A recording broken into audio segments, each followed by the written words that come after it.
6:30 वाजले होते संध्याकाळचे आणि बरोबर 15 मिनिटात अंधार पडतो.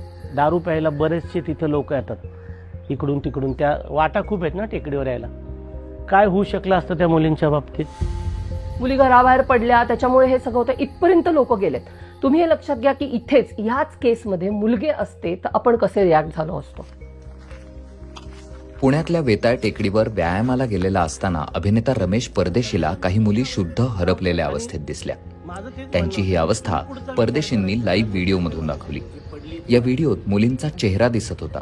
तो कमालीचा व्हायरलही झाला आणि तो आता विविध प्रकारच्या मेसेजेससह शेअरही केला जातोय. पण व्हायरल व्हिडिओ फॉरवर्ड करताना जो संबंध जोडला जातोय त्याप्रमाणे पोलीस तपासात या मुलींनी कोणत्याही प्रकारच्या अंमली पदार्थांचं सेवन केलं नसल्याचं स्पष्ट झालंय. ड्रग्सचं कनेक्शन जोडलं जातं आहे, तसं काही वस्तुस्थिती आढळली? तसं काही वस्तुस्थिती नाही, बिलकुल नाही तशी वस्तुस्थिती. तर त्यांनी काही बिअरचं सेवन केलं होतं असं आम्हाला माहिती मिळाली. त्या दृष्टीने त्यांचं मेडिकल पण आपण केलेलं आहे आणि पुढचा अहवाल तर पुढची जी कारवाई आहे ती पोलीस करतील. पण व्हिडिओ अजूनही शेअर होतोय आणि व्हायरल मजकुरावर कोणाचंही नियंत्रण नाहीये. त्यामुळे अशा पद्धतीने कोणीही कोणाचेही व्हिडिओ ऑनलाईन टाकू शकतं का, हा प्रश्न विचारला जातोय. एकदा जी गोष्ट ऑनलाईन गेली ती तिथेच असते आणि त्याचे परिणाम हे दीर्घकालीन असतात. म्हणजे आत्ता त्या मुलींचा व्हिडिओ व्हायरल केला गेला, त्याच्यात त्यांचे फोटो, त्यांचे चेहरे ब्लर केलेले नव्हते. 15 वर्षांनी पण ते व्हिडिओ तिथेच असणार आहेत आणि त्या मुलींच्यासाठी ते किती क्रिटिकल असू शकतं ह्याचा विचार आपण अशा गोष्टी करताना केला पाहिजे. हे करताना आपण लक्षात घेतलं पाहिजे की समोरच्या माणसाची काहीतरी प्रायव्हसी असते, त्याची एक आयडेंटिटी आहे आणि त्याचा फोटो व्हायरल केला गेला पाहिजे का नाही, मुळात तो डिजिटल स्पेसमध्ये आला पाहिजे का नाही, हा पूर्णपणे त्या व्यक्तीचा निर्णय असला पाहिजे. त्यामुळे आता तक्रार आल्यास अभिनेता रमेश परदेशी यांच्याच विरोधात गुन्हा दाखल केला जाऊ शकतो असं पोलिसांनी स्पष्ट केलंय. मुलींना पहिली मेडिकल ट्रीटमेंटची गरज होती, तसं न करता व्हिडिओ व्हायरल केला हे चुकीचं आहे. त्याच्या संदर्भात काही आपल्याकडे कुठलीही तक्रार दाखल नाही आणि पोलीस या घटनेचा पुढचा तपास करत आहे.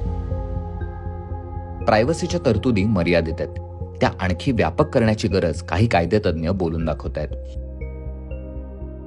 ह्या 2 मुली जर गेल्या कोर्टात तर एक वेगळा विचार होऊ शकेल की नग्न स्थितीत नाहीयेत किंवा त्यांचे कुठलेही प्रायव्हेट पार्ट्स ते दाखवत नाहीयेत आणि तरीही त्यांचा अशा पद्धतीने व्हिडिओ व्हायरल होतो त्यांच्या परवानगीशिवाय. एक प्रकारचं त्यांच्या प्रायव्हसीचं कॉम्प्रोमाइज आहे हे आणि हे चॅलेंज करणं गरजेचं आहे. एक नवा विचार याच्याबद्दलचा करणं गरजेचं आहे.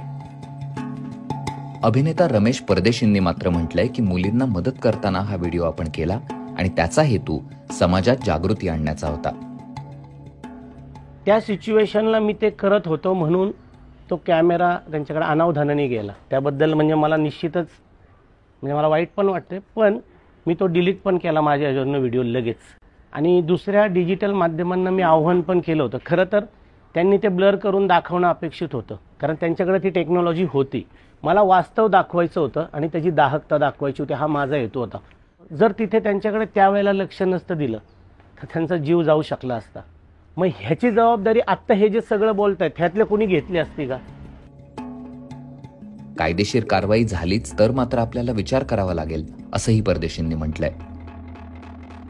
मग मदत करताना पुढच्याला 100% नियमावली घेऊनच मदत केली जाईल. मग हा मुद्दा येतोच.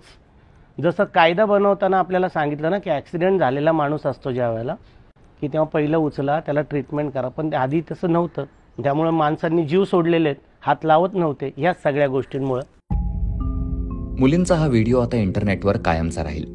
आत्ता झाला तसाच वेगवेगळ्या दाव्यांसह तो कदाचित शेअरही होत राहील.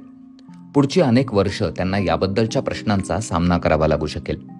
सोशल मीडियाच्या काळात कुणी, काय आणि कुठे शेअर करायचं हा प्रश्न या घटनेमुळे आवासून उभा राहिलाय.